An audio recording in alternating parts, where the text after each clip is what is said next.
আসসালামু আলাইকুম। বাংলাদেশের ৬৪ জেলার ভিতর এইমাত্র পাওয়া ৫টি জেলার আবহাওয়া সংবাদ।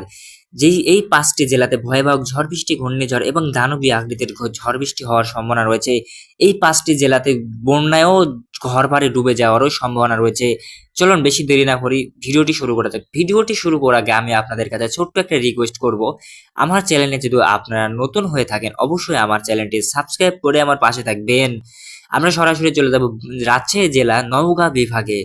নওগাঁ বিভাগে সকালের শুরুতে আকাশ মেঘলা আংশিক থাকতে পারে এবং বাতাসে ধীরে ধীরে বাড়তে পারে।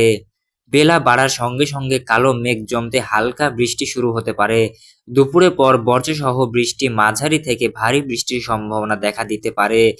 বিকেলের দামকা হাওয়ার কারণে গাছের ডাল ভেঙে পড়ার ঝুঁকি থাকতে পারে।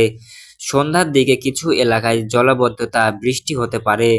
রাতের দিকে বৃষ্টির তীব্রতা এলাকায় ধীরে ধীরে কমে এসে আবহাওয়ার স্বাভাবিক হওয়ার সম্ভাবনা রয়েছে।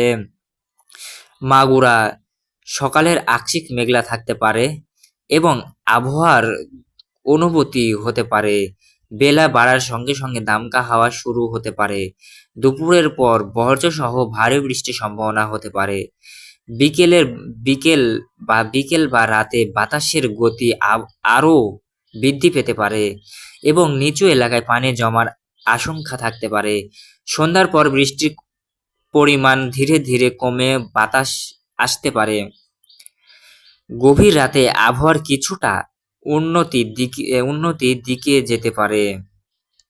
লক্ষ্মীপুর সকালের দিকে মেঘলা আবহাওয়ার দিয়ে দিনের শুরুতে পারে। দুপুরের আগে হালকা বৃষ্টি শুরু হতে পারে। ভারী বর্ষণের রূপ নিতে পারে। দুপুর থেকে বিকেল পর্যন্ত বজ্রপাত ও দামকা হাওয়া বয়ে যেতে পারে।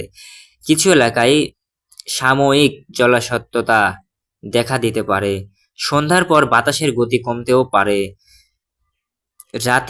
রাতের শেষে বৃষ্টি কমে গিয়ে আকাশ ধীরে ধীরে পরিষ্কার হওয়ার সম্ভাবনা রয়েছে। লালনমিহাট সকালে আকাশ ঘন মেঘে ঢাকা থাকতে পারে। বেলা বাড়ার সঙ্গে সঙ্গে হালকা থেকে মাঝারি বৃষ্টি শুরু হতে পারে। দুপুরের পর বজ্রসহ ভারী বর্ষণ এবং দামকা হাওয়ার অনুভূতি হতে পারে। বিকেলের কিছু এলাকায় চলাচলের সাময়িক অসুবিধা দেখা দিতে পারে। সন্ধ্যার দিকে বৃষ্টির তীব্রতা কমতে শুরু করতে পারে। রাতের দিকে আবহাওয়া ধীরে ধীরে শীতলী হওয়ার সম্ভাবনা রয়েছে। পিরোজপুর সকালে আকাশ মেঘলা এবং বাতাস স্বাভাবিকের তুলনামূলক কিছুটা বেশি থাকতে পারে। দুপুরের আগে বৃষ্টিপাত শুরু হয়ে দুপুরের বজ্রপাত, ভারী বৃষ্টির পূরণীয় হতে পারে। বিকেলের দামকা হাওয়ার বইতে যেতে পারে এবং নিচু এলাকায় সাময়িক পানির জমতে পারে। সন্ধ্যার দিকে বৃষ্টির পরিমাণ কমে আসতে পারে। রাতের দিকে বাতাস শান্ত হয়ে আবহাওয়ার ধীরে ধীরে উন্নতি হওয়ার সম্ভাবনা রয়েছে। এই ছিল বাংলাদেশের ৬৪ জেলার ভিতর ৫টি জেলার খবর।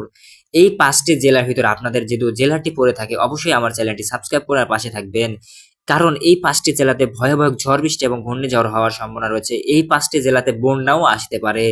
আমরা যতদূর সম্ভব জানি আগামীকাল ২৭শে জুন রোজ শনিবার এই ৫টি জেলাতে ভয়াবহ ঝড় বৃষ্টি, ঘূর্ণিঝড় এবং সকাল থেকে সারাদিনই প্রায় ধরতে গেলে ৮০% পানি হওয়ার সম্ভাবনা রয়েছে। এই ছিল আজকের ভিডিও। আশা করি আপনাদের কাছে কেমন লেগেছে ভিডিওটি আমি জানি না। আমি যতদূর সম্ভব চেষ্টা করেছি আপনাদের কাছে ভিডিওটি ভালো দেওয়ার। আপনাদের কাছে যদি ভিডিওটি ভালো লেগে থাকে অবশ্যই আমার চ্যানেলটি সাবস্ক্রাইব করার পাশে থাকবেন। সবাই সুস্থ থাকবেন, ভালো থাকবেন। ধন্যবাদ সবাইকে ভিডিওটি লাস্ট পর্যন্ত দেখার জন্য।